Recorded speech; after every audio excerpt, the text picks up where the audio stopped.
Le décor, inégalité, dividendes, bonus, austérité. Je vous propose de revoir en 3 minutes, 3 mois d'actualité qui, justement, nous font nous demander parfois si le capitalisme ne mérite pas une bonne correction. Regardez.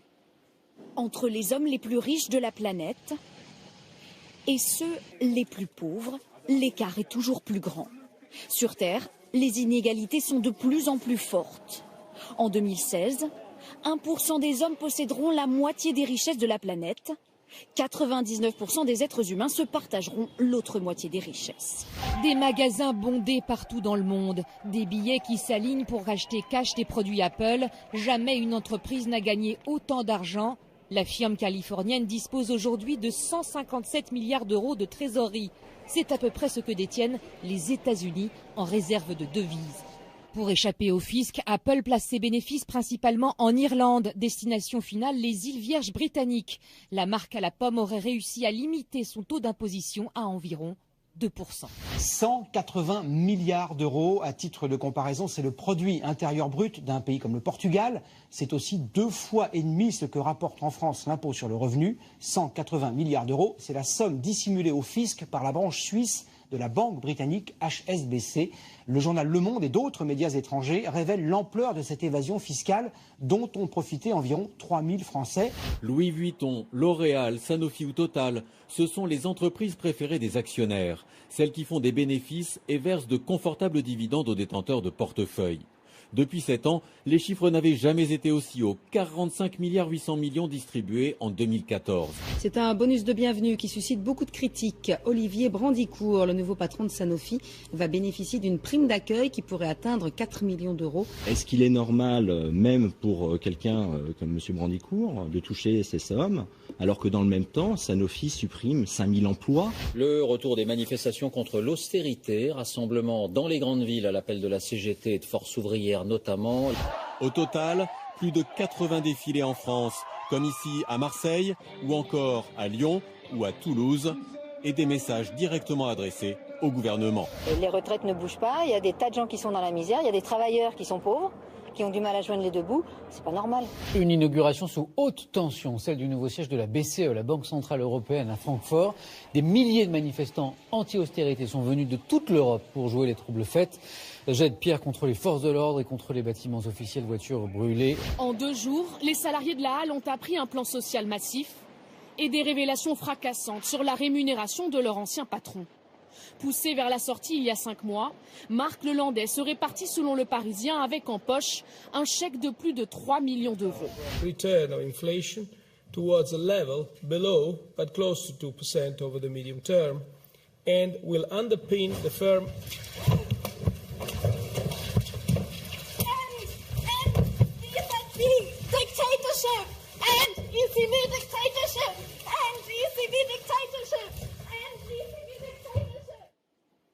Thomas Piketty, pour vous, quel est le problème aujourd'hui? Ce sont les inégalités qui se creusent, c'est ça qu'on voit là, et c'est ce qui expliquerait le succès international de votre livre?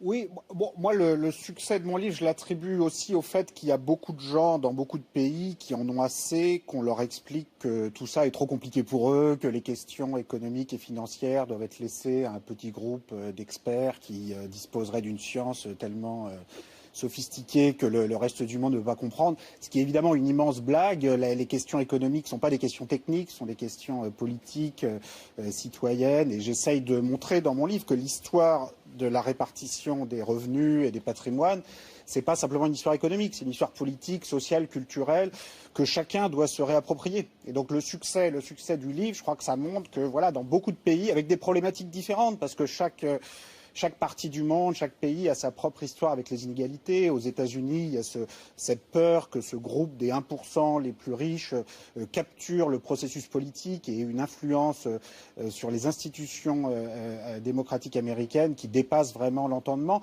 En Europe, on est dans une situation qui est un peu différente. Je pense qu'en Europe, on voyait cet extrait là avec le président de la Banque Centrale Européenne, on a quand même réussi le tour de force de transformer une crise qui au départ venait des États-Unis, venait du secteur financier privé américain et des excès de dérégulation financière, et on l'a transformée par notre seule faute en une crise de la dette publique, alors qu'au départ, on n'a pas plus de dette publique qu'aux États-Unis et au Japon, et on trouve dans l'histoire, et c'est ce que je montre dans mon livre, on trouve des niveaux de dette publique plus élevés que ce qu'on a aujourd'hui. On s'en est toujours sorti. Il y a toujours plusieurs façons de s'en sortir.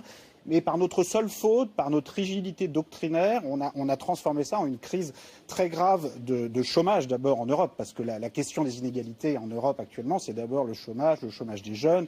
En Europe du Sud, l'égoïsme de l'Allemagne, mais aussi de la France, a conduit à imposer une purge budgétaire totalement insensée, parce que quand on a des taux de chômage des jeunes d'un quart, ou parfois presque de la moitié de la population, et un PIB qui a chuté d'un quart, un niveau d'activité économique qui a chuté d'un quart depuis 5 ans, comment voulez-vous réduire la dette? Donc on marche complètement sur la tête, et je crois que c'est tout ça qui provoque des énervements.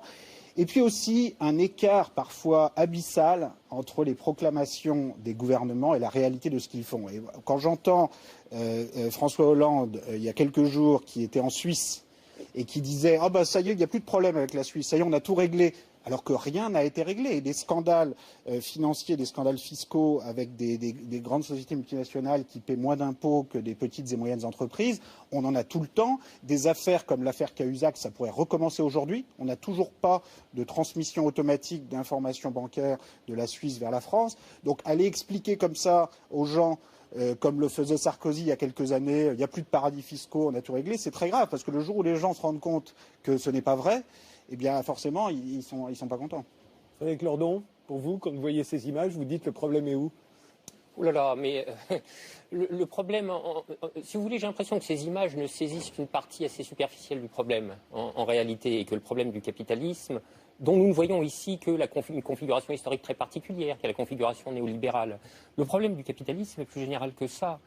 Je pense que, et c'est la raison pour laquelle nous sommes impérieusement requis de penser le capitalisme, c'est-à-dire de le penser de manière aussi profonde et aussi critique que possible, c'est que le capitalisme pose problème à la société. On pourrait même dire qu'au-delà des simples questions d'austérité, etc., le capitalisme pose des problèmes de type civilisationnel. Et moi, il m'a semblé, c'est la raison pour laquelle j'ai fait cet article dans Le Monde diplomatique auquel vous avez fait référence, moi, il me semble que les inégalités, au sens des inégalités monétaires, des inégalités de revenus ou de patrimoine, n'offrent que, alors même que leur spectacle est choquant, n'offre qu'une, l'une des manières les moins puissantes et peut-être même les plus superficielles de saisir ce problème que nous sommes requis de penser.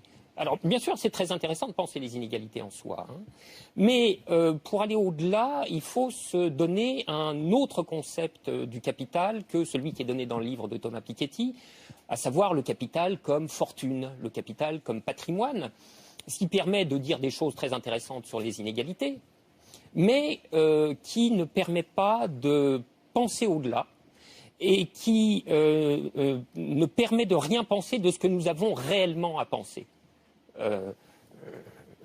Rien penser, ça fait pas beaucoup, quand même. Non, rien de penser de ce que nous avons à penser, qui va bien au-delà des inégalités proprement monétaires. Alors, si vous voulez, il faut, de ce point de vue, prendre un autre point de vue sur le capital, qui nous permette de faire apercevoir qu'il est une réalité sociale beaucoup plus profonde et beaucoup plus puissamment structurante, pour apercevoir dans toute leur ampleur les effets qu'il produit sur la société. Si bien que, en ce point, on est rendu à un point de bifurcation où, en quelque sorte, deux avenues s'offrent à nous. On peut penser le capital comme patrimoine, mais avec simplement la chance d'interroger les inégalités elles-mêmes et finalement rien au-delà, c'est-à-dire de ne pas porter la critique plus profondément au cœur du capitalisme. Ou on peut penser le capital sous ce point de vue que moi j'appelle de mes voeux, mais qui est un point de vue inspiré du marxisme, qui est le capital comme rapport social, qui n'a rien à voir avec le capital comme patrimoine. Et je dirais même davantage le capital comme rapport social de domination. Et c'est avec cette vue seulement, me semble-t-il, que nous pouvons interroger le capitalisme en son cœur, et donc le contester en son cœur. Et il va sans dire qu'on a là deux trajectoires intellectuelles qui emportent des conséquences politiques qui sont profondément différentes. Et moi, c'est ce que je voulais faire. Je voulais noter ce point de bifurcation, parce qu'il me semble, j'allais dire pertinent, mais il faudrait dire davantage, il me semble névralgique au regard des enjeux intellectuels et politiques de la période présente, bien au-delà des seules inégalités de revenus. Une autre question que je voudrais vous poser à tous les deux avant qu'on démarre cette... Comment vous voyez le capitalisme l'un comme l'autre? Est-ce que c'est l'état naturel des choses ou est-ce que c'est une idéologie qui a triomphé de toutes les autres et qui aujourd'hui est dans une position hégémonique? Thomas Piketty. Il n'y a jamais rien de naturel dans l'économie en général et en particulier dans le capitalisme. Ce sont des institutions légales, un système légal, un système de propriété. Et je voudrais dire que moi je suis tout à fait d'accord avec Frédéric Lordon sur le fait que l'inégalité de la propriété du capital, c'est pas d'abord une inégalité d'argent, une inégalité monétaire, une inégalité de pouvoir d'achat, c'est d'abord une inégalité de pouvoir. C'est-à-dire ce qui se joue vraiment dans les inégalités extrêmes dans la répartition du capital, c'est d'abord le pouvoir. Ça peut être le pouvoir politique à travers le financement de partis, de campagnes, mais d'abord le pouvoir dans les relations de propriété dans l'entreprise. Et je crois qu'il ne faut pas se tromper d'ennemi, Frédéric Lordon, et il ne faut pas opposer des solutions entre elles. Je pense que pour reprendre le contrôle du capitalisme et pour transformer les relations de propriété, et pour dépasser les relations de propriété privée basées sur la domination et le pouvoir. On a besoin à la fois de solutions de type impôt, transparence fiscale, mais c'est jamais suffisant.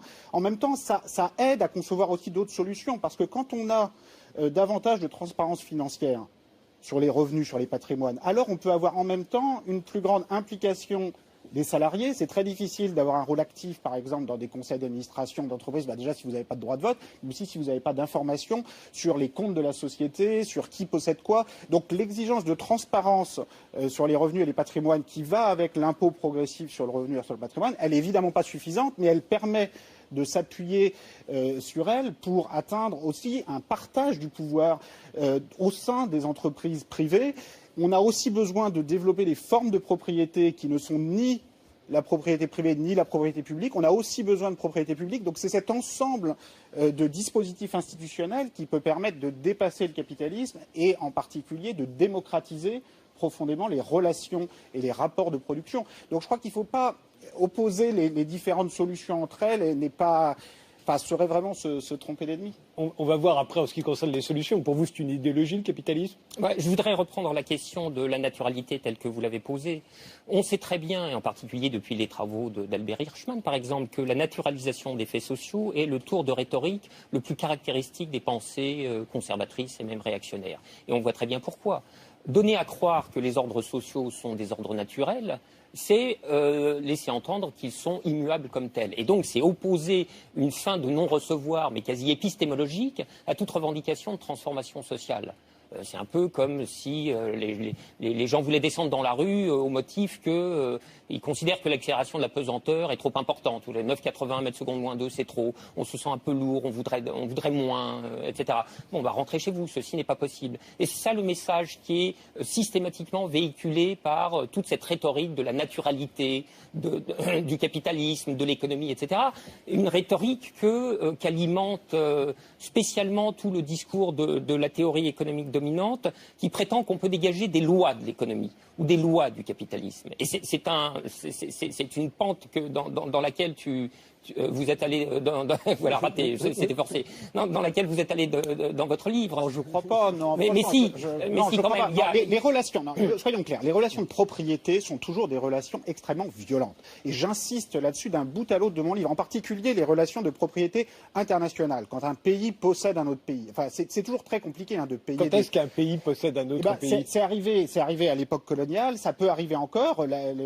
Beaucoup de pays africains se retrouvent à reverser une bonne partie de leur production, beaucoup plus que toutes les aides internationales dont on parle, en dividendes, en loyers. Alors c'est toujours très compliqué de payer des loyers à son propriétaire, même quand vous êtes simplement sur votre logement en France ou à Paris. Mais quand il s'agit de pays qui versent dans leur ensemble des loyers ou des dividendes à d'autres pays, ce qui est aussi le cas aujourd'hui de pays comme la Grèce ou l'Irlande, qui, parce qu'elles sont possédées en grande partie par des investissements étrangers, sont dans cette situation. Alors ces relations de propriété, d'après la théorie économique, c'est quelque chose qui est mutuellement profitable, apaisé, sympathique, efficace. Mais dans la vraie vie, c'est pas du tout comme ça que ça se passe. Donc quand je raconte l'histoire de la possession par la France et le Royaume-Uni d'une grande partie du reste du monde en 1914, Frédéric Lordon, est-ce que je raconte une relation apaisée? C'est une relation qui allait avec des relations de domination militaire.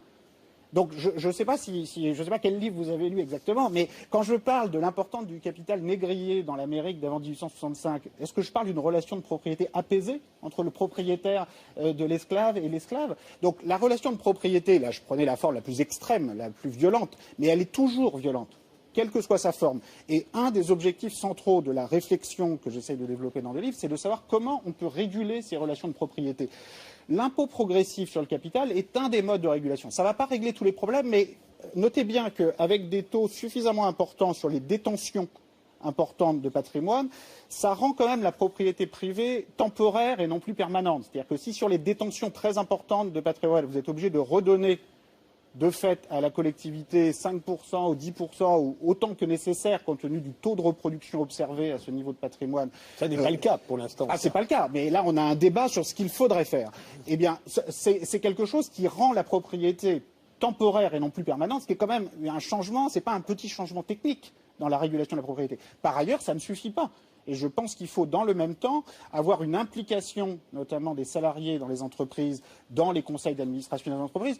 Vous critiquez beaucoup l'Allemagne, Frédéric Lordon, mais par exemple, sur les conseils d'administration des entreprises, les salariés ont des droits de vote qui sont insuffisants, mais qui, par rapport au capitalisme français, où les employeurs, les détenteurs des entreprises n'ont jamais accepté autre chose qu'un rôle purement consultatif et ont passé leur temps à expliquer que des salariés qui auraient trop de pouvoir, ce serait catastrophique. Mais Volkswagen, ça ne les empêche pas de produire des bonnes voitures. Les syndicats sont plus puissants en Allemagne parce qu'ils sont simplement plus de membres. C'est aussi lié au rôle qu'on leur donne. C'est-à-dire que si vous donnez un rôle actif aux salariés de devoir décider dans les entreprises, c'est aussi ça qui permet d'avoir une plus forte implication. Et pour finir, Volkswagen, vous avez une partie des droits de vote pour les salariés, vous avez 20% des droits de vote pour l'État régional, qui n'est peut-être pas parfait, mais qui suit une autre logique que simplement un actionnaire privé qui cherche à maximiser son rendement.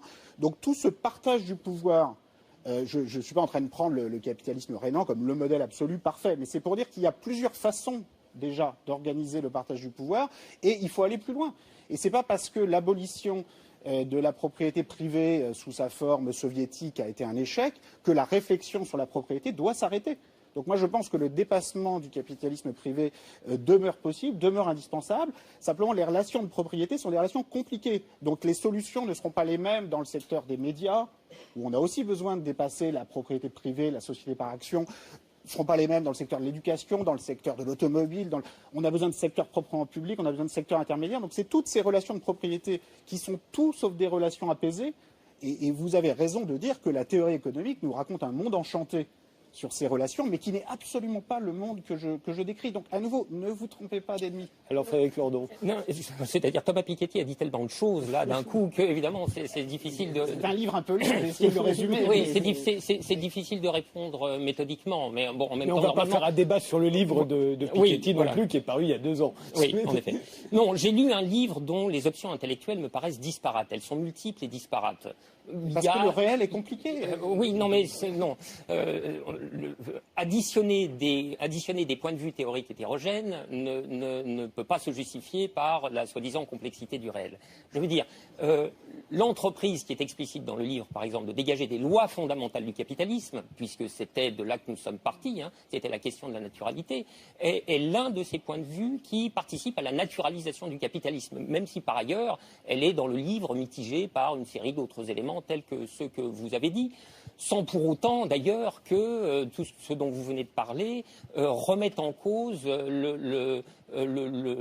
si peu que ce soit la réalité des rapports sociaux du capitalisme qui consacrent l'empire de ce que Bernard Friot appelle la propriété lucrative sur l'organisation de la production.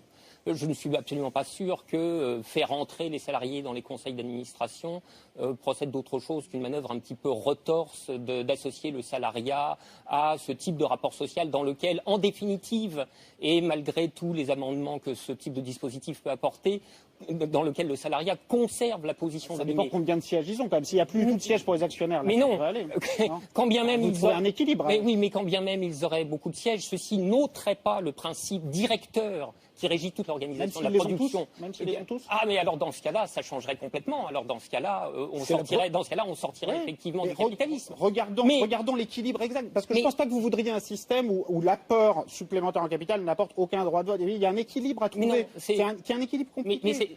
Sinon, on l'aurait déjà trouvé depuis longtemps. Hein, non, c'est pas ça. Non, c'est pas qu'on l'aurait trouvé depuis longtemps. C'est qu'il y a des forces extrêmement puissantes dans le système qui empêchent toute recherche de solutions institutionnelles alternatives. Et le lendemain matin, elles n'ont pas toujours mis en place les systèmes. Donc il faut y réfléchir. Et à nouveau, ne vous trompez pas d'ennemi. Je suis triste que vous n'ayez rien trouvé dans le livre qui vous intéresse. Je pense qu'il y a quelques éléments. Non, je pense que je ne crois pas dans des lois universelles. Je pense que tout ça, c'est une histoire sociale, une histoire politique. Moi, je me vois plus comme chercheur en sciences sociales que comme économiste, hein, parce que je pense que les frontières entre l'économie, l'histoire, la sociologie sont tout sauf claires, et je pense qu'on devrait pouvoir être d'accord là-dessus.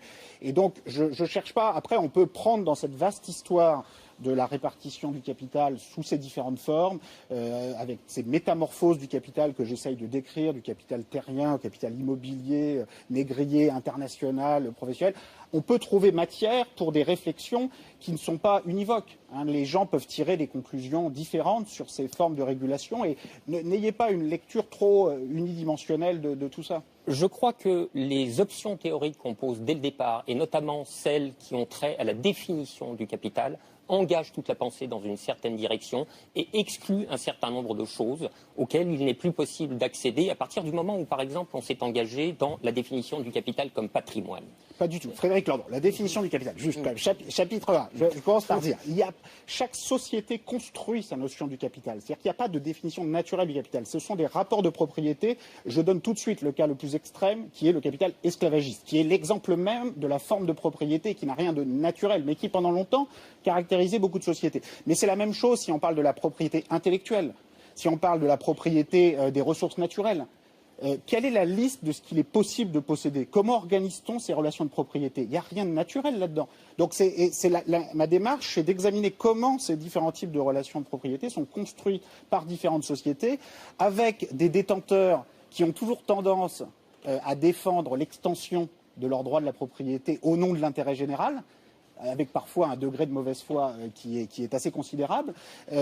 Donc c'est vraiment cette histoire sociale de la propriété que j'essaye de raconter avec des lacunes. C'est un livre insuffisant, mais ne caricaturez pas les choses. Non, mais alors il faudrait avoir le livre sous la main pour citer. Oublions le livre, si vous voulez bien. Là, je vous ai cité pratiquement dans le texte sur la définition. Oui, je crois le connaître un petit peu quand même. Oui, mais alors, effectivement, c'est pas le même livre que j'ai lu, puisque, en effet, toute la notion de capital qui est au travail dans ce livre est centrée sur les possessions, les actifs, alors peut-être situés historiquement comme différentes des modes d'appropriation. Chaque forme de possession détermine des rapports de propriété différents. Je vais vous poser une autre question, comme ça nous ramènera, ou du moins ça nous sortira de ce livre. Est-ce qu'il faut, si l'on veut corriger le capitalisme, un tant soit peu, est-ce qu'il faut en corriger les excès par la fiscalité notamment, c'est ce que vous proposez, Thomas Piketty, ou est-ce qu'il faut s'attaquer au fondement même du capitalisme, notamment à la propriété? J'ai l'impression que c'est plutôt ce que vous proposez, Frédéric Lordon. Moi, c'est ce que je considère en effet que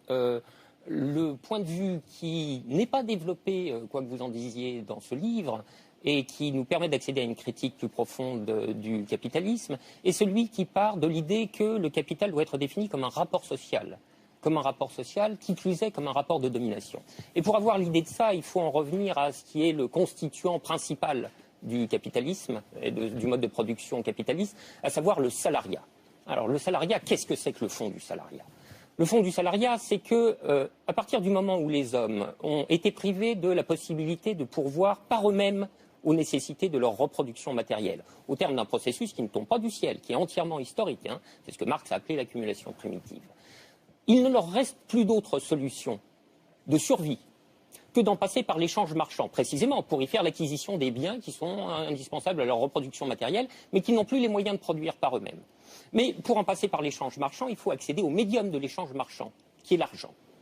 La grande force du capitalisme, c'est d'avoir imposé le salariat comme quasi unique solution d'accès à l'argent. Dans le capitalisme, il n'y a pas d'autre solution, ou quasi, pour accéder à l'argent qui permet la survie, que d'aller s'employer sous l'égide du capital, c'est-à-dire à son service, et pour finir, à ses conditions. Et c'est cette clause qui est absolument décisive. C'est ça qui signe le caractère de rapport de domination du rapport salarial.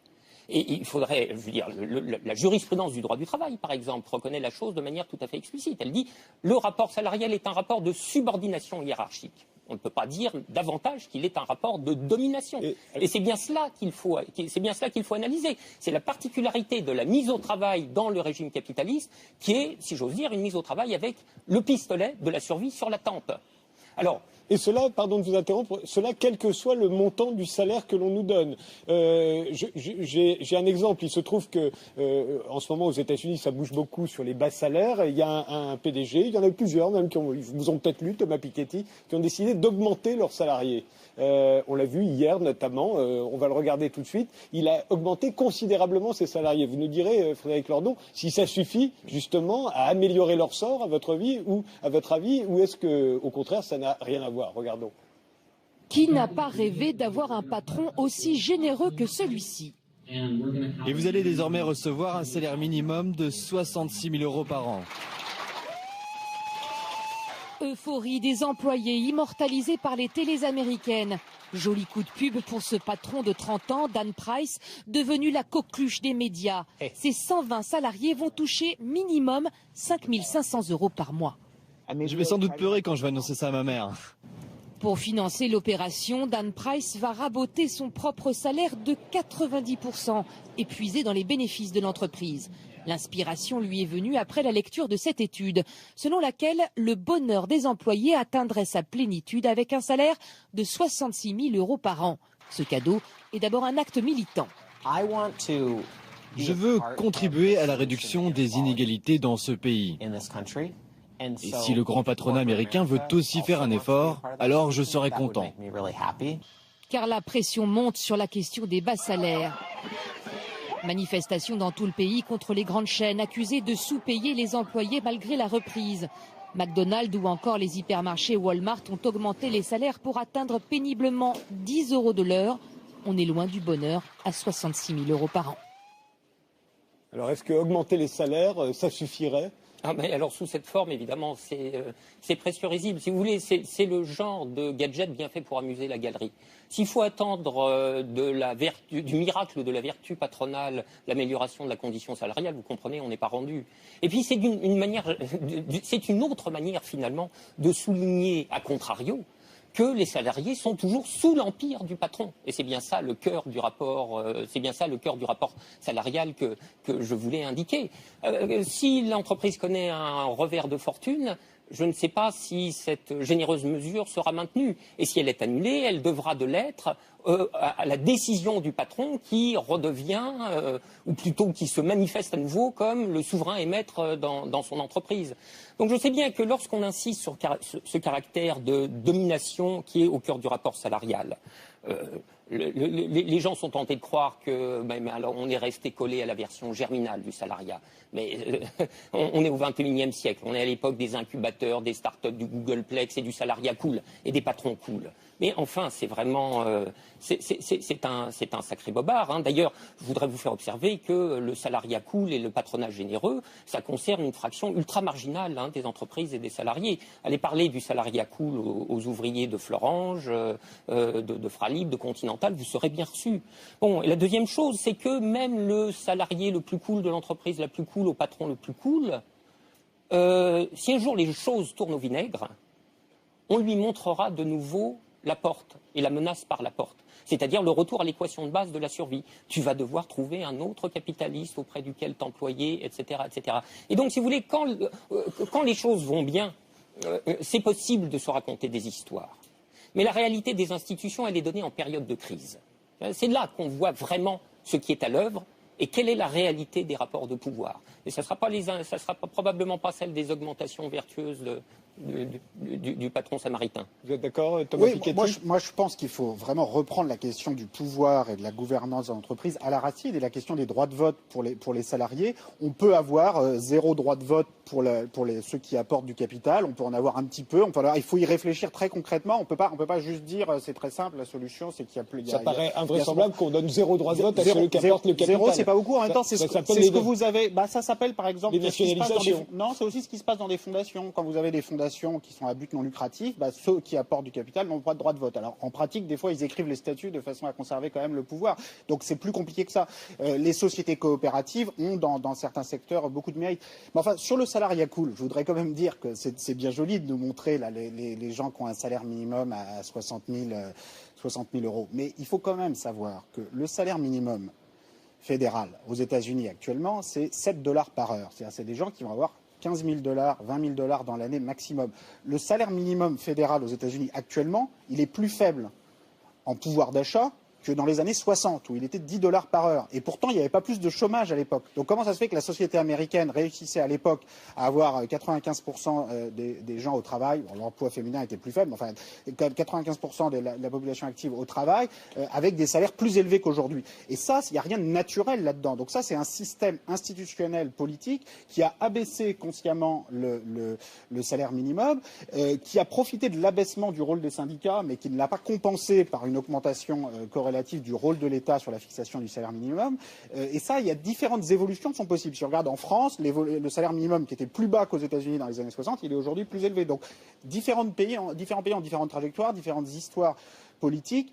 C'est aussi les politiques d'investissement dans la formation qui, aux États-Unis, au-delà de l'organisation du marché du travail, qui sont extraordinairement inégalitaires. Vous savez, il y a tout un discours hyper méritocratique sur l'accès aux études, l'accès aux emplois cool et bien payés.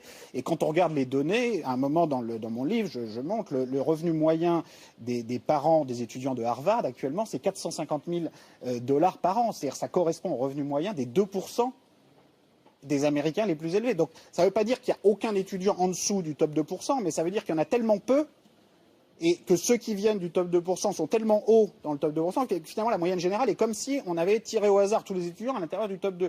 J'ai fait le même calcul pour Sciences Po, on est au top 9%. Donc il y a une hypocrisie dans les discours qui sont tenus dans les élites, dans les différents pays, aux États-Unis de façon extrême, mais aussi en France, pour présenter les choses, les inégalités sous un angle harmonieux, justifié, ou avec un discours sur la méritocratie, et puis une réalité qui est quand même très crue et souvent très différente. Donc tous ces discours, il faut absolument les passer au crible de la critique, les mettre sur la place publique, et c'est ce à quoi j'essaye de contribuer à faire. Alors justement, à ce propos, les inégalités se sont réduites entre 1945 et 1980 à peu près. Vous, Frédéric Lordon, pour vous, si elles se sont réduites à ce moment-là, c'est parce qu'on avait peur de la Révolution et qu'il y avait la lutte des classes. Oui, mais je voudrais dire une chose auparavant. Il ne s'agit pas de se tromper d'ennemi, il s'agit de savoir ce qu'on est déterminé à penser, ce qu'on est décidé à penser et ce qu'on est décidé à mettre en cause. Et toutes ces réflexions sur l'entrée des salariés dans les conseils d'administration, les droits de vote, etc., trahissent à leur manière l'impensé de ce livre, qui est de continuer à consacrer, comme si c'était un slavat de soi ou une sorte d'évidence, l'empire de la propriété financière sur l'organisation collective de la production. Or, en vérité, c'est quelque chose qui ne nous étonne plus tellement c'est entré dans nos habitudes économiques, mais dont on devrait retrouver l'étonnement. Car la chose n'a rien de naturel, alors là, pour le coup. Et on peut très bien imaginer de toute autre manière d'organiser la production collective, puisque c'est cela dont nous parlons, et en particulier des manières qui soient soustraites à la propriété lucrative.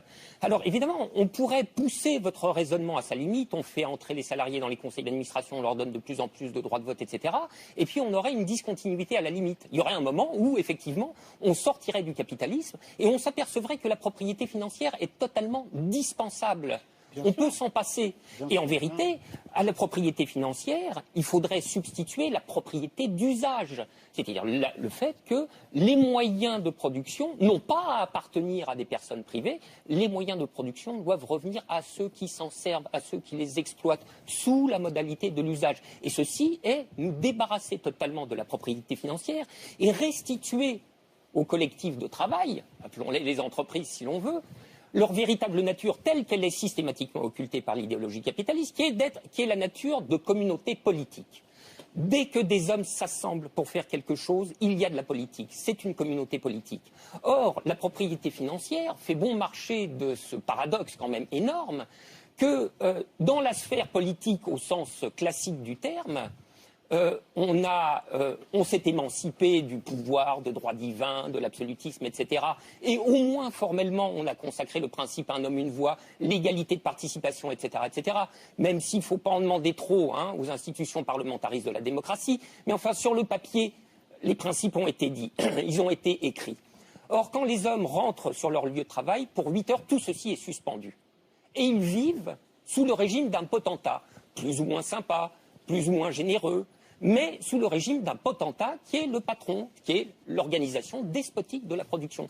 Ceci est une incohérence au regard de tout ce dont la modernité démocratique se gargarise. Frédéric Lordon, moi j'irais plus loin que ça. On a besoin de réhabiliter dans beaucoup de secteurs la propriété publique. Vous savez, il y a eu un moment, je pense... C'est pas la même chose, la propriété publique. C'est pas la même chose. C'est pas la même chose, mais on en a aussi besoin. Après la chute du mur de Berlin, pour revenir à votre question, parce que je pense que l'effondrement du contre-modèle communiste, avec malgré tout son côté désastreux pour les populations qui l'ont subi, mettait une pression sur les élites des pays capitalistes. Que les inégalités se sont réduites entre 45 et 75.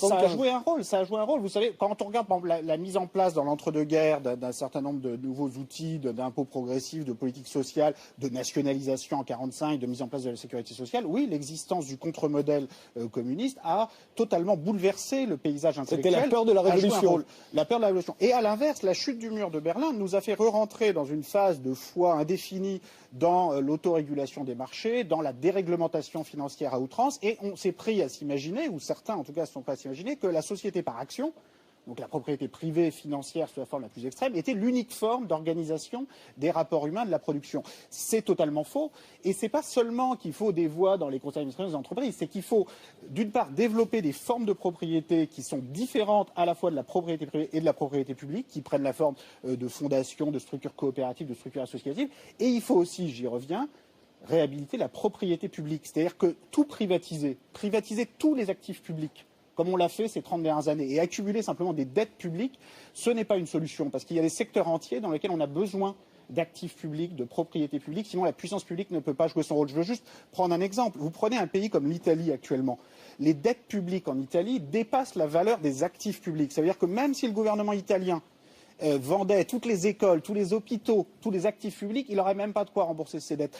Alors je ne dis pas qu'il devrait faire ça, et on serait tous très choqués si on devait payer des loyers aux propriétaires des écoles où nous envoyons nos enfants. Sauf qu'en fait, c'est déjà ce qu'on fait. Parce que quand vous avez une dette publique qui dépasse la valeur des actifs publics, ça veut dire que très concrètement, vous pouvez vous retrouver à payer en intérêt de la dette plus que ce que vous devriez verser aux propriétaires de vos écoles, des écoles de vos enfants en loyer. Alors on ne s'en rend pas compte parce que c'est un peu plus abstrait, ça passe par le système financier, donc on s'en rend moins bien compte. Mais la réalité est la même. Très concrètement, dans un pays comme l'Italie actuellement, le gouvernement va payer chaque année l'équivalent de 5-6% du PIB en intérêt de la dette, alors que le budget total de toutes les universités en Italie, c'est 1% du PIB, 5 fois moins. Donc cette situation, elle est la conséquence d'un dénigrement systématique de la notion même de propriété publique qui fait qu'on a tout privatisé, les actifs ont été vendus, on a accumulé des dettes et on se retrouve dans une situation où la puissance publique est paupérisée et où la propriété privée dépasse parfois même 100% de la propriété nationale puisque la propriété publique est devenue négative. Donc ça, c'est une des conséquences, je pense, lointaines de la chute du mur qui nous a entraînés dans cette phase de extrême idéologique. Avec Lordon. Moi, je voudrais poursuivre mon fil. Je pense que Thomas Piketty prolonge plus qu'il ne répète son livre dans ce qu'il nous dit là, car je persiste à croire que le point de vue des inégalités monétaires a pour effet de masquer ce qui est plus important et qui a à voir avec le fait que le capitalisme est un système d'inégalité politique. Et c'est ça le point qui est décisif à mes yeux.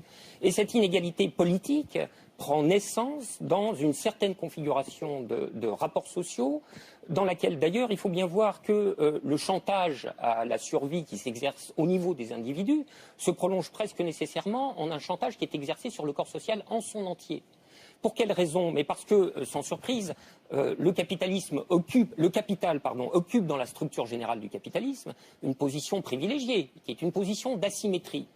Une position d'asymétrie qui vient en réalité de ce que, par définition, dans le mode de production capitaliste, le corps social remet l'intégralité de ses conditions matérielles d'existence dans les mains du capital, au bon soin du capital. C'est dire si on est bien parti, vous comprenez?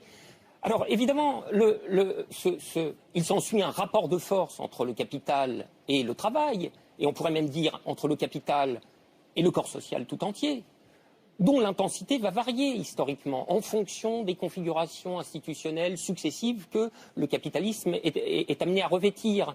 De ce point de vue, les propriétés d'un capitalisme de type fordien ne sont pas les mêmes dont je ne demande absolument pas qu'on y revienne, par parenthèse, ne sont pas les mêmes que celles du capitalisme néolibéral. Et on pourrait dire de cette manière que la mondialisation est ce processus d'ensemble qui a étendu comme jamais les marges de manœuvre et les latitudes stratégiques du capital, qui a toutes les cartes en main, je veux dire, qui peut procéder à tous les arbitrages géographiques et réglementaires. Jamais le pouvoir de chantage du capital sur la société, il faudrait même dire sur les sociétés, qu'ils jouent les unes contre les autres, n'a atteint un tel point. Alors, ce qui est extraordinaire, si vous voulez, c'est qu'à ce moment-là, le discours néolibéral, qui s'y entend en matière de dévoiement du langage et de travestissement de la réalité, a sa manière bien à lui de dire les choses. Il dit, et vous connaissez ce mot, il dit attractivité du territoire. Attractivité du territoire, il est certain qu'avec un recouvrement lexical pareil, la réalité du rapport de chantage et de prise d'otage est tout à fait méconnaissable. Mais la réalité de l'attractivité du territoire, c'est la reddition sans condition des puissances publiques aux puissances privées du capital. La réalité de l'attractivité du territoire, ou sa maxime, c'est « nous ferons tout comme il vous plaira ». N'est-ce pas ? Bon, alors évidemment, là, c'est...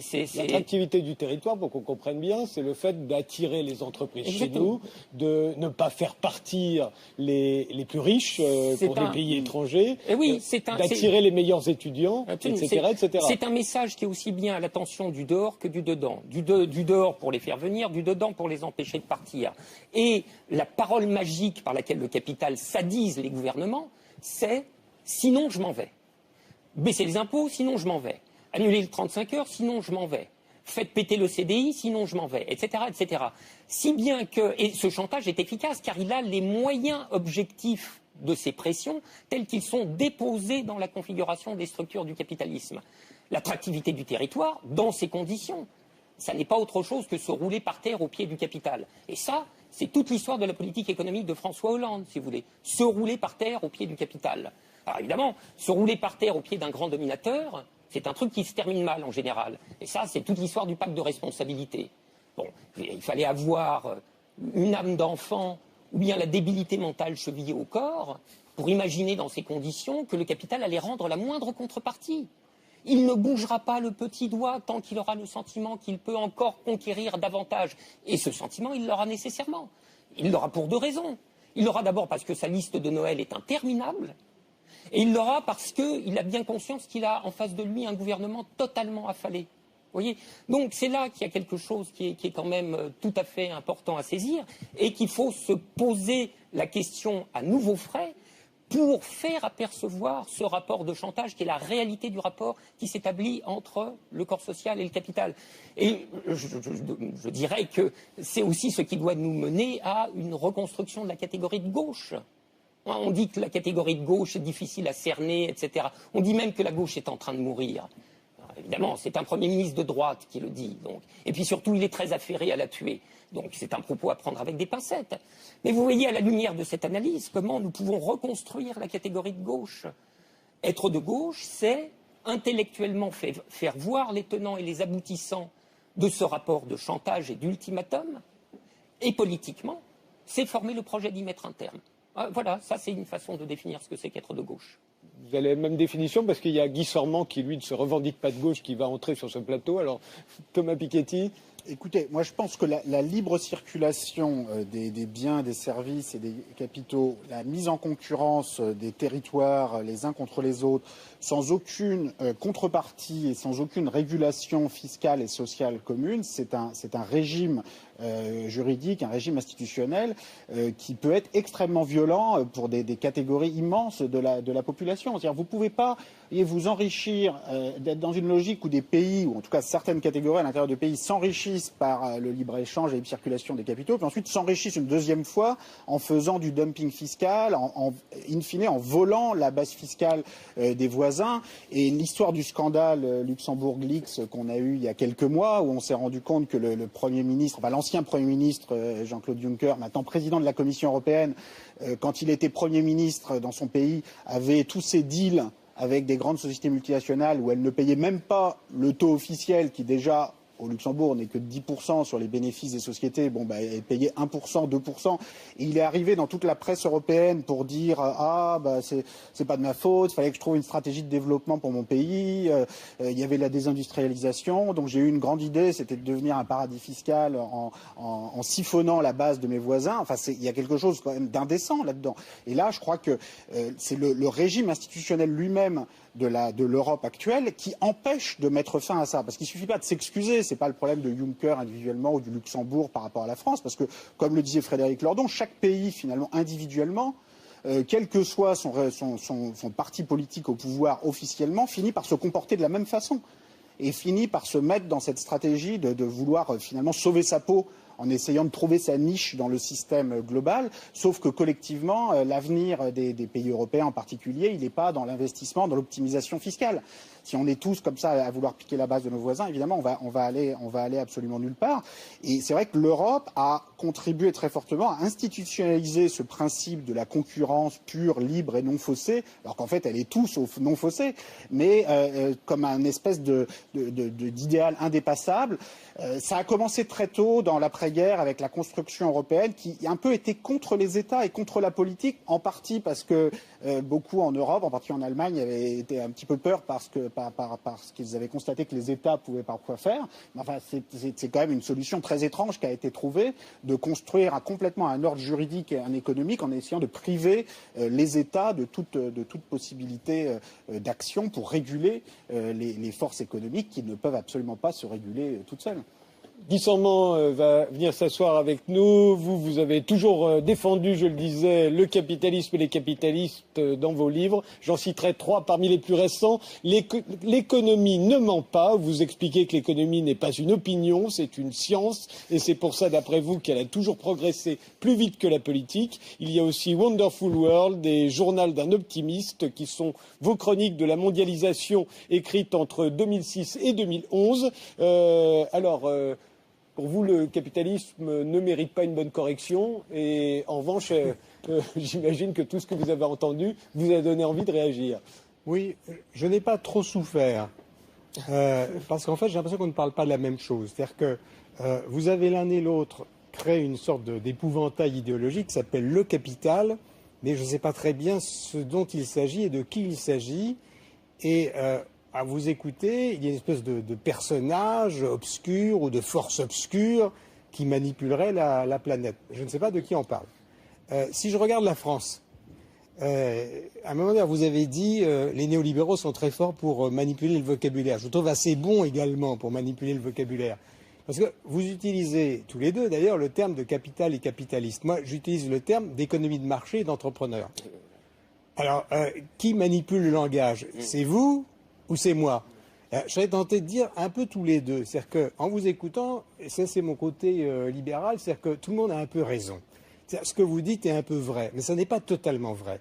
Si on regarde un pays comme la France, bon, en gros, à la louche, un quart des Français travaillent dans le secteur public, donc échappent, je dirais, à la loi du capital ou de l'économie de marché. Une moitié de Français travaillent dans des toutes petites entreprises. On ne peut pas vraiment dire, sauf exception, qu'on est dans des rapports de force. Je crois que les destins du salarié et du patron sont quand même plutôt liés. Et puis vous avez une dernière partie qui, dans les grandes entreprises, entre dans le modèle que vous décrivez. Mais le modèle que vous décrivez, c'est une toute petite partie de ce modèle. Donc je crois que vous réduisez l'ensemble de la réalité à une figure unique, diabolique, indéfendable. Parce que qui va défendre le capital, les capitalistes, surtout qu'on ne les définit pas. Bon. Donc ça m'a beaucoup choqué, ce jeu sur le vocabulaire. Vous nous avez un peu roulé dans la farine par le vocabulaire. Bon. L'autre, alors là, absence dans le discours, c'est tout ce qui concerne la croissance. C'est-à-dire que vous considérez l'un et l'autre, me semble-t-il, comme ça superficiellement, je sais que ce n'est pas vrai parce que je vous ai lu, mais à vous écouter, on a le sentiment que la croissance est une donnée, que c'est fixe.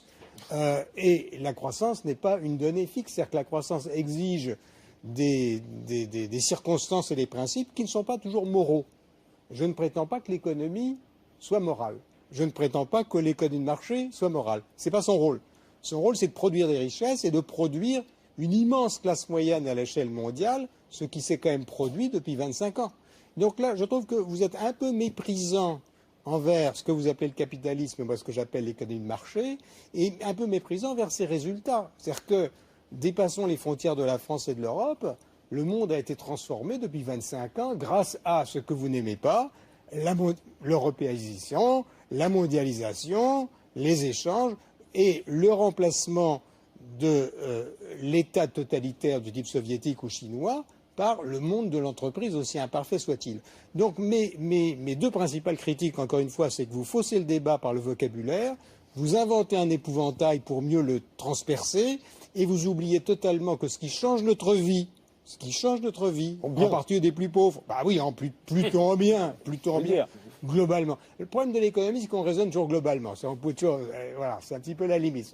Mais globalement, c'est plutôt en bien. Nous vivons mieux, nous vivons plus longtemps, et grâce à cet objet, à ce système totalement imparfait, je suis prêt à partager toutes vos critiques sur les inégalités, les rapports de force. Cet objet n'est pas un objet moral, il est le produit, non pas de la nature, il est le produit d'une histoire, qui a généré petit à petit un système auquel la planète s'est ralliée. Et je crois que la planète ne s'y est pas ralliée sous l'emprise de ce diablotin non nommé, le capital, qui vous manipule, il s'est rallié du fait même de l'expérience. Oui, toute dernière observation, et je me tais.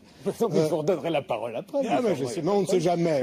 Quand on l'a, il ne faut pas la lâcher. C'est comme le ballon. Vous le savez bien. Lâchez pas le ballon.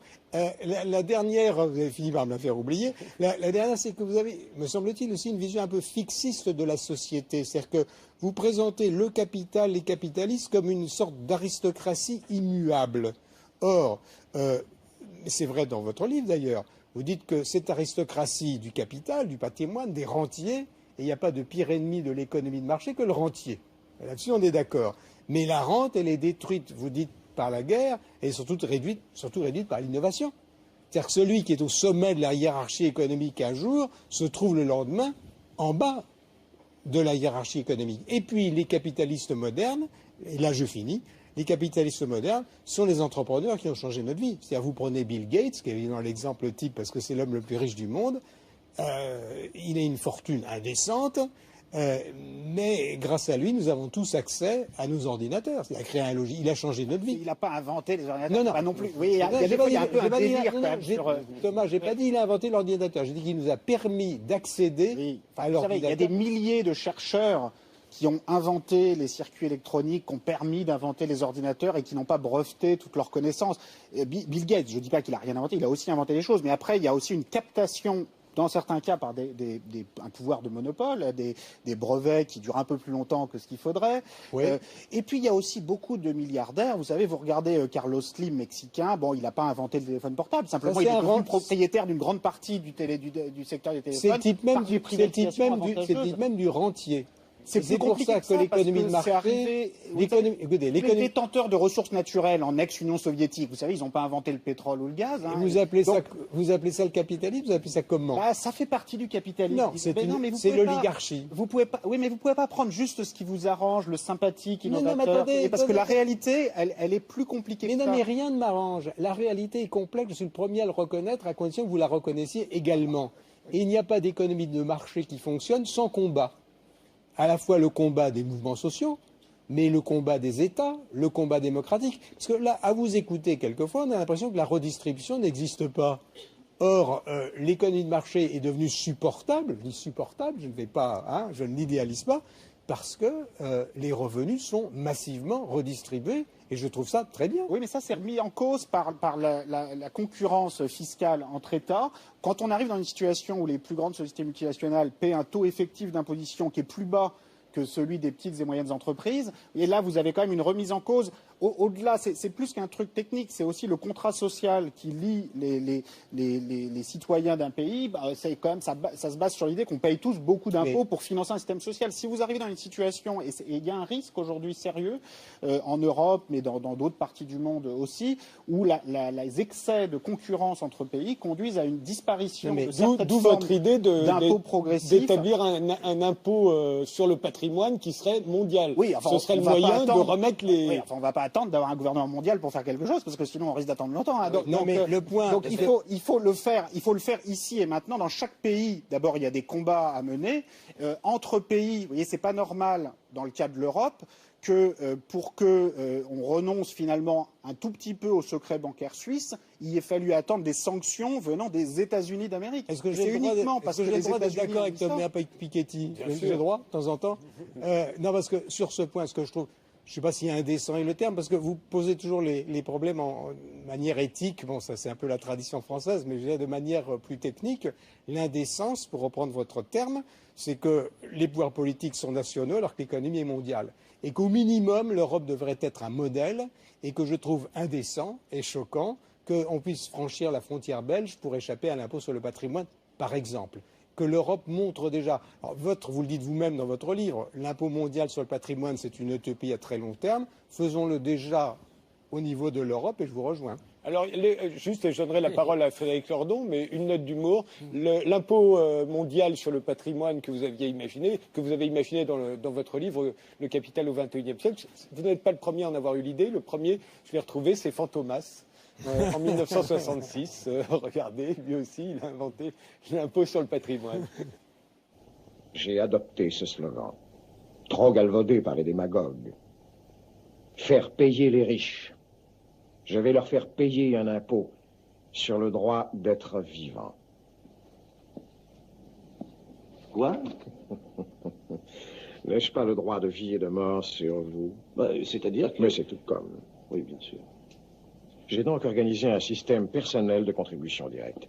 C'est un bureau de perception destiné à prélever parmi les trop favorisés de ce monde un impôt sur le droit de vivre. Voici une déclaration déjà remplie à votre nom. Vous n'avez qu'à signer. Naturellement, j'accorde des facilités de paiement. Je peux, à votre choix, vous imposer pour 2 ans, 1 an, 6 mois. Seulement, un impôt par tranche de 6 mois à la longue deviendrait fastidieux et puis cela vous coûterait une fortune. Non, étant donné votre bonne santé et votre situation financière exceptionnelle, la formule la plus pratique et la plus économique est indéniablement le forfait. Le forfait? Oui, 3 milliards ou 6 millions de dollars. Et vous n'entendrez plus jamais parler de Fantomas. 6 millions de dollars, mais c'est une fortune.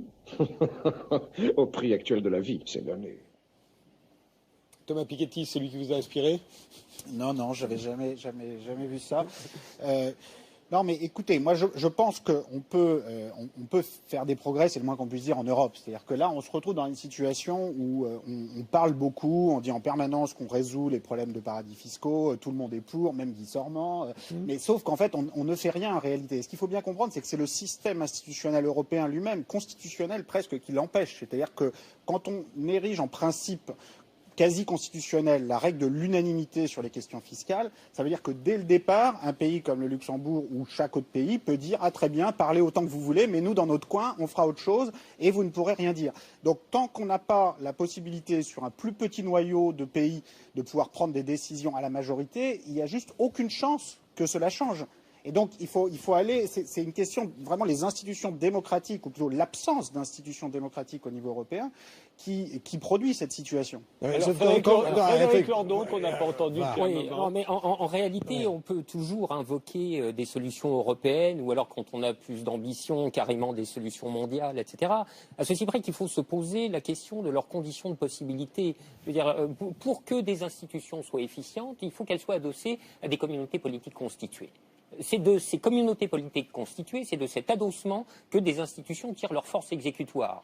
C'est bien parce qu'il n'y a aucune communauté mondiale, par exemple, que l'ONU est une institution sans force. Et c'est bien parce qu'il n'y a aucune communauté politique mondiale véritable que l'impôt mondial sur le capital est une vue de l'esprit. Alors, comme tu as d'ailleurs l'honnêteté de le reconnaître. En Europe, mais des raisons très profondes également s'opposent à ce que, pour l'heure, une communauté politique véritable, européenne, intégrée, constituée, soit à l'œuvre. La meilleure c'est très conservateur de dire non, ça. Laissez-le terminer. Un instant. Il faut se rendre compte que une démocratie européenne instituée n'est pas seulement l'effet d'un jeu de mécanos constitutionnels formels. Les constitutions sont des dispositifs formels, mais qui requièrent un certain nombre de conditions de possibilité, et en particulier le fait qu'il existe un sentiment commun d'appartenance qui permette de rendre opératoire la loi de la majorité. La loi de la majorité, c'est que lorsqu'une minorité a le dessous, elle s'y plie, n'est-ce pas? Il faut que le sentiment... Il y a rien de naturel dans ce sentiment d'appartenance. Mais ça se construit historiquement. Oui, voilà, absolument. Oui, mais ne soyons pas conservateurs. Attends, non, mais il s'agit ni d'exclure qu'un sentiment d'appartenance européen se constitue, ni de le présupposer déjà là. Il faut se situer quelque part entre les deux. Avançons donc. Oui, mais avançons, mais je veux dire, l'appartenance politique est quelque chose qui ne se décrète pas. Ce n'est pas l'effet d'un constructivisme comme ça. Voilà. Les communautés politiques sont des productions d'une histoire longue. Comme vous le dites d'ailleurs dans votre livre, qui est très intéressant, vous dites qu'il n'y a pas de sentiment naturel de proximité des gens de l'Île-de-France par rapport aux gens du Limousin. C'est quelque chose qui se construit à travers des institutions, des règles. Eh bien, moi, je pense qu'entre des jeunes Portugais ou des jeunes Grecs ou des jeunes Italiens ou des jeunes Français, il est possible de développer par de meilleures institutions un sentiment et une existence effective de solidarité. Et c'est pour ça que les institutions sont importantes. Et la façon dont on organise... Donc, moi, la seule chose avec laquelle je me sens en désaccord avec vous, c'est que je trouve trop pessimiste. C'est-à-dire que vous vous dites, on ne peut pas, il n'y a pas de sentiment d'appartenance, et quelque part, c'est presque une vision de la nation assez conservatrice, où on ne peut rien, on peut pas dépasser. Je pense qu'il est possible de la dépasser, et dans tous les cas, il faut essayer et mettre des propositions sur la table, constater éventuellement que certains pays n'en veulent pas, mais tant qu'elles ne sont pas là, conclure que tout ce qu'on peut faire, c'est sortir. Sortir de l'euro, sortir de l'Europe. Je trouve que c'est quand même très pessimiste, sans même avoir fait des propositions permettant de voir si, avec les Italiens, les Grecs, les Portugais, on peut... Là, il parle de la malfaçon. Il faut poser le problème complètement. L'histoire atteste qu'on a pu faire des peuples de peuples, que des peuples ont pu se rassembler pour faire des peuples de rang supérieur. Toute l'histoire de l'unification allemande, de l'unification italienne, et même de la formation de la nation française, est là pour en témoigner, n'est-ce pas?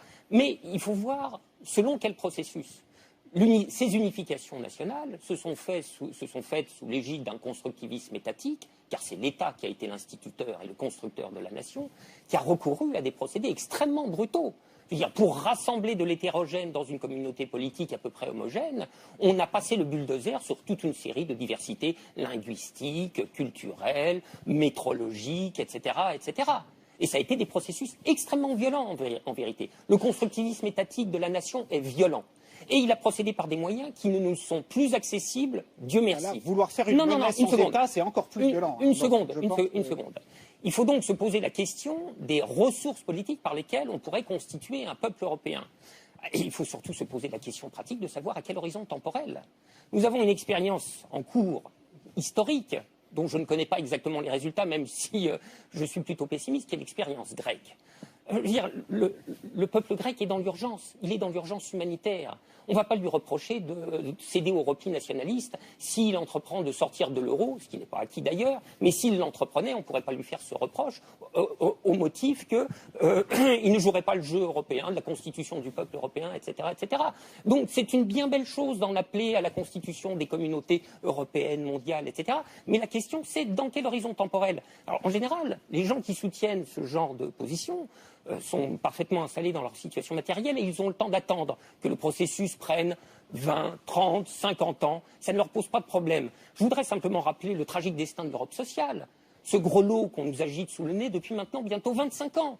Bon, je veux dire, l'Europe sociale est un truc qui a été définitivement rangé au magasin des accessoires et plus personne n'entreprend de la sortir car il se couvrirait de ridicule.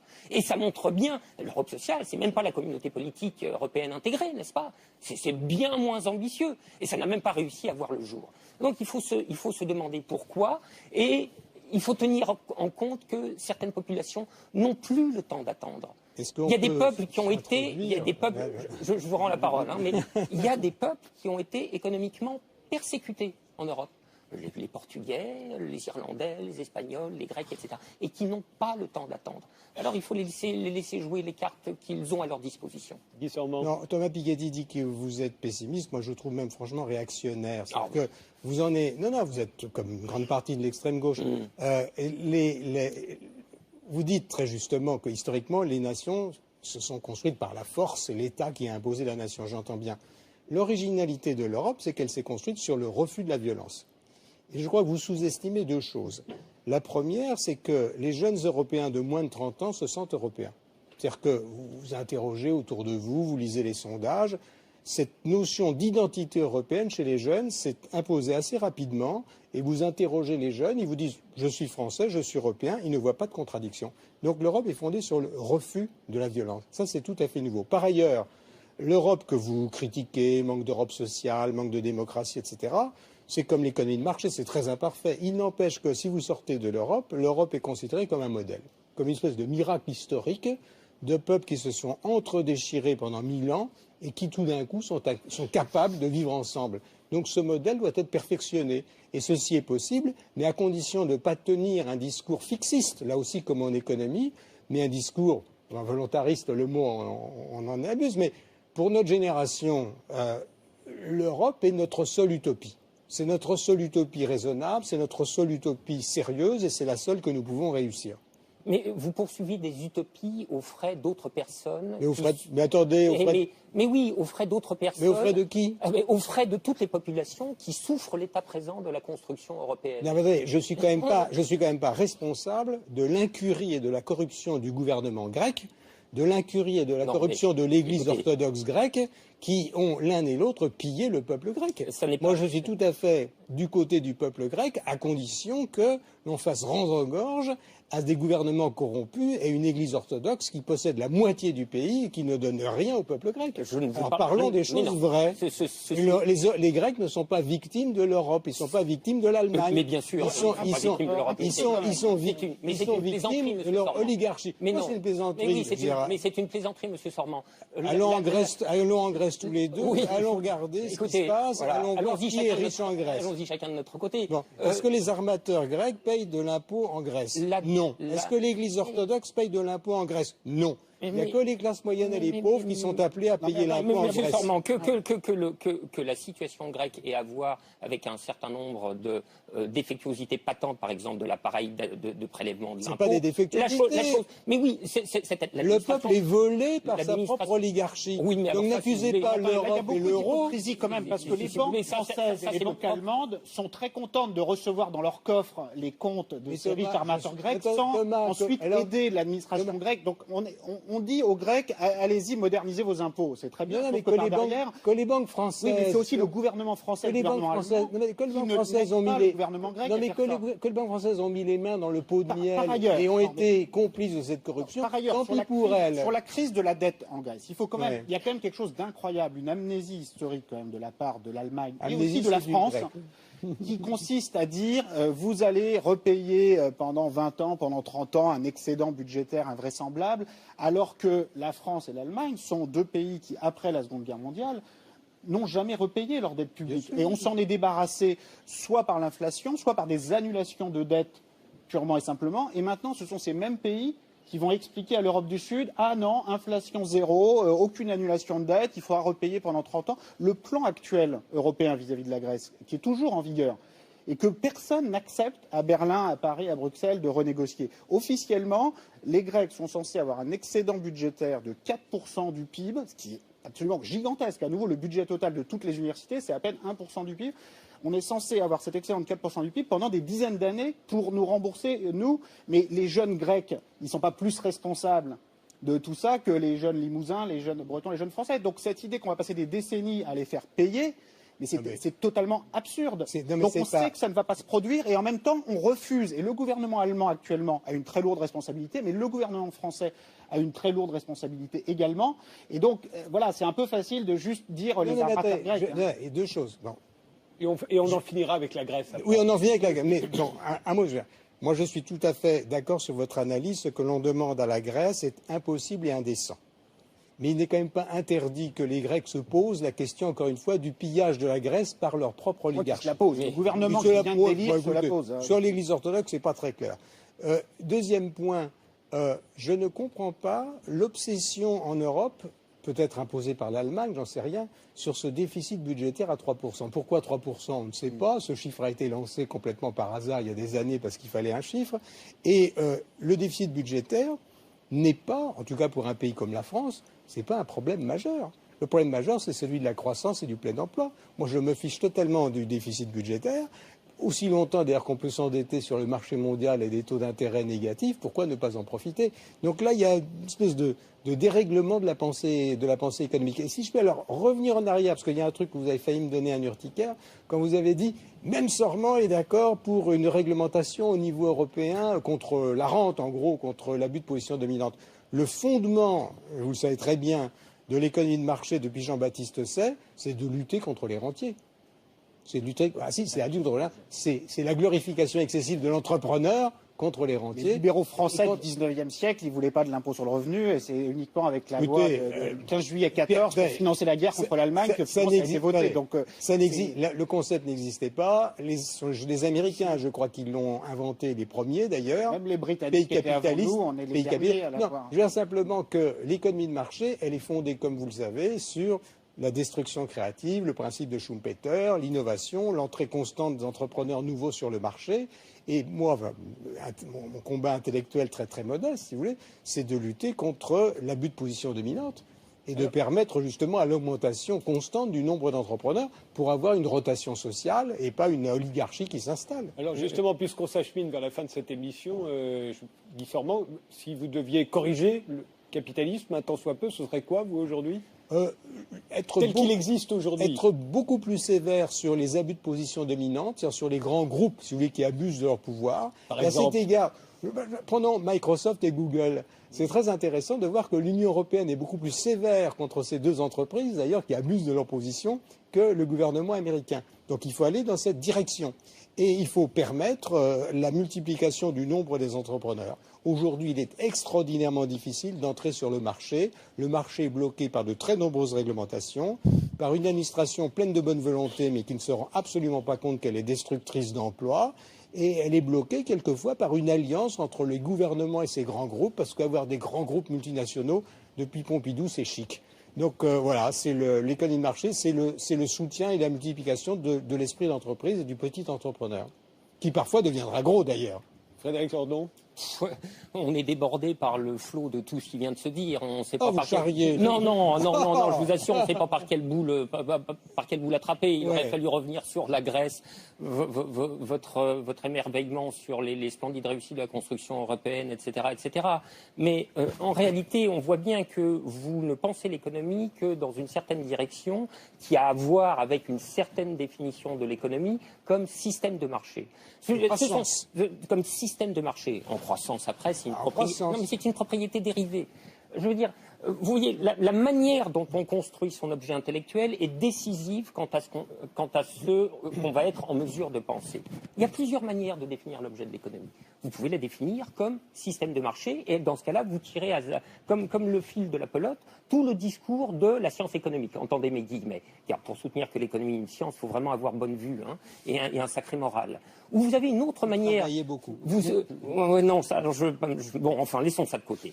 Il y a une autre manière de définir l'objet de l'économie qui est de la définir comme mode de production capitaliste. Alors, mais ça, c'est tout autre chose. Ça fait dire de tout autre chose. Alors, évidemment, vous, à partir du moment où vous avez adopté la perspective de l'économie, du système des marchés, vous êtes pour qu'on accroisse toutes les marges de manœuvre de ces pauvres gens qu'on appelle les patrons, comme s'ils n'en avaient pas déjà suffisamment. Vous nous présentez comme étouffés de contraintes, etc. Alors même qu'en longue période, enfin depuis 3 décennies, le système des contraintes qui pèsent sur l'entreprise n'a pas cessé de s'alléger, depuis les contrats de travail, les libertés d'organisation productive, etc. Mais il n'y en a jamais suffisamment. Et c'est ce que je disais tout à l'heure. La liste de Noël des capitalistes est sans fin. On n'en verra jamais le bout. Celle du MEDEF. Oui, mais non, mais celle de... Alors, croyez-moi. Celle du MEDEF qui représente le capitalisme, mais pas les entreprises. Mais bien sûr que si. C'est Jean-François Roubaud, le patron de la CGPME, qui a donné alors le nec plus des exigences du capital. Il a dit... Nous voudrions des preuves d'amour. Vous voyez, représentativité nulle. Vous voyez, en plus les déductions, les exonérations, etc., maintenant, pour que ces gens-là daignent investir et embaucher, etc., il leur faut des preuves d'amour. Et c'est dans ces mains-là que sont remis les destins de toutes les personnes qui composent la population salariée et la population active. C'est tout simplement de la folie. Non, le grand malentendu, je reviens sur le MEDEF parce que tout le monde connaît, c'est de croire que le MEDEF représente les entreprises françaises. Il représente quoi? Il représente le CAC 40, quoi, en gros. Les monopoles, les entreprises qui refusent la concurrence, celles qui vont se déplacer pour éviter l'impôt, et le gouvernement socialiste, mais je crois que c'était pareil avec le gouvernement précédent, négocie avec l'oligarchie capitaliste, là je suis prêt à utiliser ce terme, en imaginant que c'est ça le monde de l'entreprise, alors qu'on sait que ces gens-là ne créent pas un emploi en France. Alors Thomas Piketty, même question. Qu'est-ce que vous corrigeriez, vous, là, tout de suite? Oh, mais il y a beaucoup de choses qui peuvent être faites au niveau national. Je pense qu'on a besoin de sortir d'un régime en Europe là, qui a organisé l'austérité d'une façon terrible. Vous savez, quand on fait la comparaison avec ce qui s'est passé aux États-Unis sur les 5 dernières années, c'est quand même dramatique. Le taux de chômage était le même aux États-Unis en zone euro il y a 5 ans. Or là, le chômage a explosé en zone euro, il a chuté aux États-Unis. Donc maintenant, on nous explique mais le problème, c'est les rigidités en Europe, il faut libéraliser le marché des autocars, tout ça. Bon, c'est très bien, c'est sans doute très utile de libéraliser les autocars, mais c'était déjà comme ça il y a 5 ans. Donc c'est pas ça qui explique que le chômage ait explosé en zone euro et chuté aux États-Unis. Donc ce qui explique ça, c'est qu'on s'est enfermé dans ce dogme de l'équilibre budgétaire, du retour très rapide à l'équilibre budgétaire. Résultat, on a tué la croissance. Et moi, je suis convaincu que ce qu'il faut faire aujourd'hui, l'urgence, c'est qu'enfin le gouvernement français, le gouvernement italien reconnaissent que les nouveaux traités qui ont été adoptés en Europe en 2012 et qui ont organisé cette austérité budgétaire, eh bien, ces traités ont été un échec. Et le plus tôt on le reconnaîtra, le mieux ce sera. Mais Thomas, ces dispositions budgétaires ont reçu un caractère quasi constitutionnel parce qu'elles sont inscrites dans des traités. Sauf que les traités, ils sont changés tout le temps. La bonne nouvelle, c'est qu'on les change tout le temps. Ils sont changés tout le temps, mais tout le temps pour le pire. On en accroît systématiquement la logique. C'est pour ça qu'il faut mettre des propositions sur la table pour les changer pour le mieux. Voilà. Non, mais ça, si tu veux, c'est une bonne parole qui ne peut recevoir que d'accord. Mais il faut examiner les conditions concrètes de cette mise des propositions sur la table. Qui a exigé cette anomalie politique de première grandeur qui a consisté à constitutionnaliser dans les traités des dispositions substantielles de politique économique. Qui l'a exigé? Sur l'impôt, sur les déficits budgétaires. Sur le déficit budgétaire, le statut de la Banque centrale, ses missions, le rapport au marché financier, le régime de la concurrence, etc. Toutes les grandes dispositions de politique économique sont intouchables. Elles ont été soustraites à la délibération politique ordinaire. Et le Parlement européen ou le Parlement de l'euro que tu voudrais faire surgir que tu appelles de tes vœux, n'y pourrait rien. Il y a un pays en particulier qui n'est pas décidé à revenir sur cette organisation-là de l'Union européenne, c'est l'Allemagne, et pour une raison très très simple. C'était sa condition sine qua non pour entrer dans le contrat de la monnaie unique, car elle voulait à tout prix éviter l'altération de ses propres principes économiques et monétaires. Je ne vois pas pour l'heure, et à moyenne échéance, je ne vois pas pour quelle raison l'Allemagne reviendrait sur ce choix de sanctuariser un certain nombre de mesures absolument structurantes de politique économique. Réponse de Piketty. On est au cœur du débat. Moi, sur cette question européenne, je suis convaincu que si la France, l'Italie, l'Espagne, la Grèce proposaient à l'Allemagne un nouveau traité européen dans lequel on déciderait à la règle de la majorité, dans le cadre d'un parlement de la zone euro, le niveau du déficit, le niveau de l'impôt sur les sociétés, eh bien ce serait très difficile à l'Allemagne de dire non. Et si l'Allemagne disait non, alors là, les questions de sortie de la zone euro que vous brandissez dans votre livre pourraient se poser. Et ce serait une question. Mais il faut commencer par mettre ça sur la table, parce que je pense que ce serait très difficile. À la fois, l'Allemagne aurait très peur, effectivement, d'être mise en minorité par la France, l'Italie, par l'Espagne, qui, sans doute, dans un parlement de la zone euro de cette nature, aurait choisi moins d'austérité, et on aurait eu plus de croissance et moins de chômage. Et c'est encore possible pour l'avenir. Donc l'Allemagne serait très tentée de dire non. Sauf que vous ne pouvez pas dire non à tout. Et actuellement, c'est très facile de dire non parce qu'il n'y a rien sur la table. Et cette absence de proposition française, cette absence de proposition italienne, moi c'est ça. Donc dans votre livre, il y a deux propositions. Il y a sortie de la zone euro, et puis ensuite, vous le dites vous-même, pour vous démarquer de l'extrême droite, vous dites, moi je vais avoir une politique d'ouverture par rapport aux populations immigrées, de régularisation, d'ouverture à cette immigration. Votre deuxième proposition me convainc plus que la première. Je pense que le risque avec la première proposition, sans même donner une chance à une refondation démocratique de l'Europe, c'est qu'au pouvoir, après une sortie de la zone euro, ce ne sera pas de sympathiques progressistes comme Frédéric Lordon. Ce sera plutôt, mais ce sera plutôt la droite de la droite qui, dans le scénario d'une sortie, dans un scénario d'une course nationaliste, vous déchaînez des énergies nationalistes en Europe, mais vous faites un apprenti sorcier. Vous vous rendez pas compte. Je pourrais vous retourner exactement le compliment, car moi je crois que c'est précisément d'abandonner le thème de la sortie de l'euro au Front National qui nous garantit que si jamais un jour les populations finissent par envoyer des ruades et tout cul par-dessus tête, alors là, oui, le Front National sera le seul à ramasser la mise et la sortie de l'euro, si elle doit s'effectuer, s'effectuera dans les pires conditions. Je dois dire que mon anticipation d'ailleurs, c'est que le Front National parviendrait-il au pouvoir, qu'il ne ferait pas la sortie de l'euro. Mais on ne peut pas abandonner au Front National, thème après thème. Sinon, j'ai l'habitude de dire qu'on va se retrouver à poil dans un tonneau à bretelles. On leur abandonne la critique de la finance, on leur abandonne la sortie de l'euro, on leur abandonne la condition ouvrière. Marine Le Pen a même dit les mots lutte des classes. Et alors, on déserte de tous ces thèmes. Ce débat sur la sortie de l'euro, il est légitime. Et moi, je ne suis pas de ceux qui disent on n'a pas le droit d'en parler, c'est impossible, on est rentré, c'est impossible de sortir. Je pense que vous avez raison de le poser et vous avez le mérite dans votre livre de dire clairement, voilà, moi je veux revenir au franc, aux marques, avec un système d'ajustement sur les taux de change, mais je veux vraiment sortir. Je pense que le débat est légitime. Simplement, avant d'en arriver à cette extrémité, je pense qu'il faut mettre sur la table une solution de refondation démocratique de l'Europe. Et si ces propositions sont effectivement refusées par l'Allemagne, par une majorité de pays, et s'il n'est pas possible de construire cette Europe-là, alors la question se posera différemment. Mais cette sortie unilatérale, sans même donner une chance à cette refondation démocratique, je ne la comprends pas. Alors, on abandonne les dernières secondes à Guy Sormand. Non, moi c'est simplement un vœu. Je voudrais qu'en France, nous ayons une approche non religieuse, non théologique des débats économiques. Parce que je crois que c'est le problème français, ça a toujours été le problème français.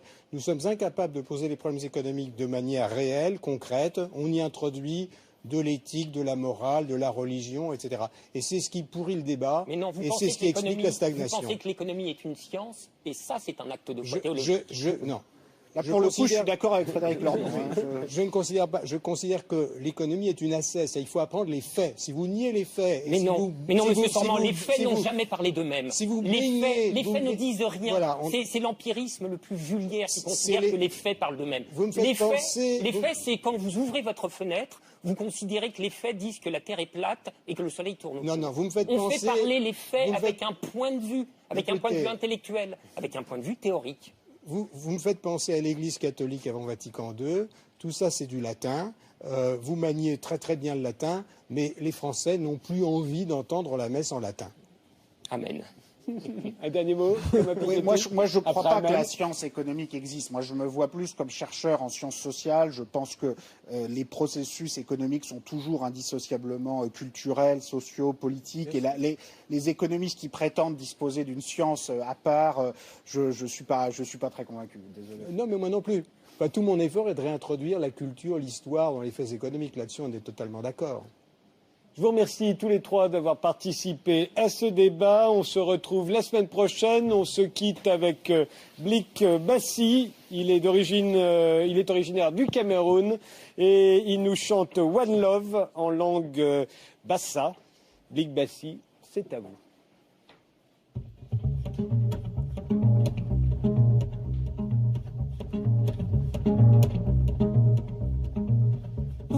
Johnny